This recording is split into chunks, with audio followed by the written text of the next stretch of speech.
શું પરિસ્થિતિ છે બેન? કેમ બધા ભેગા થયા છે? સરકાર એસઆઈઆરની જે કામગીરી ચાલે છે એ કામગીરી દરમિયાન કેટલા લોકો અહીંયા આગળ પાલનપુરના પોતે 40-50 વર્ષથી અહીંયાથી રહે છે, એમ છતાં જે BLO દ્વારા જે કામગીરી ચાલી, ચૂંટણી પંચના આદેશ અનુસાર જે કામગીરી ચાલી છે એમાં અમારા વિસ્તારના કેટલાય લોકોના નામ કમી કરી દીધા છે।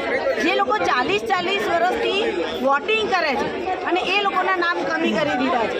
અહીંયાથી નોટિસ આપવામાં આવે છે કે આટલા પુરાવા લઈને આવવા। એમના પુરાવા તરીકે એ જ્યાં રહેતા હતા, જે બહાર રહેતા હતા 40-50 વર્ષથી અહીંયા રહે છે, એના પહેલાં એમના મધર ફાધરના પુરાવા માંગે છે। એમના કોઈ ઓળખ પુરાવા લાવો, કોઈ શાળા છોડ્યાની સર્ટી લાવો, જન્મના દાખલા લાવો।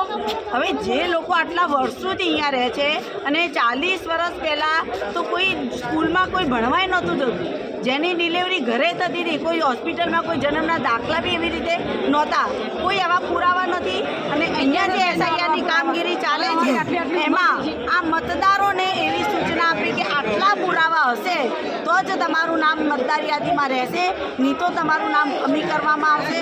ત્યારે આજે અમારા તમામ જિલ્લા કોંગ્રેસના પરિવાર વતી જિલ્લા કોંગ્રેસ પ્રમુખ સાથે તમામ ટીમ દ્વારા કલેક્ટર સાહેબશ્રીને વિનંતી કરવામાં આવ્યા છીએ કે સાહેબ આવી આજે ખોટી હેરાનગતિ બંધ કરો। અને મારી પાસે આ સુપ્રીમ કોર્ટે જે ચૂંટણી પંચના આધારે જે આ પરિપત્ર છે, જે પહેલી વખત મતદારોના નામ કમી કરવામાં આવ્યા, એની અંદર 12મા નંબરના કોલમની અંદર એવો ઉલ્લેખ કરેલો છે કે જે આ એસઆઈઆરની જે કામગીરી ચાલી છે એ કામગીરી લોક પ્રતિનિધિત્વ ધારા હેઠળની આ કામગીરી છે। બેન કયા વિસ્તારના છે અને કેટલા જણા છે? આ લોકો અમારા વોર્ડ નંબર 2, 3, 4 પાલનપુર શહેરના છે અને આશરે 50થી 100 બહેનો ભાઈઓ બધા જ અહીંયા રહ્યા અને છેલ્લા અઠવાડિયાથી જનસેવા કેન્દ્રની અંદર ધક્કા ખાય છે, મજૂરી કરીને જે પોતાનું ઘર ચલાવે છે, આટલા દિવસની મજૂરી નથી છતાં ખાવું ક્યાં, અને એમ છતાં બી એમની મતદાર યાદીમાંથી નામ કમી કરવા માટેની ધમકી આપવામાં આવે છે।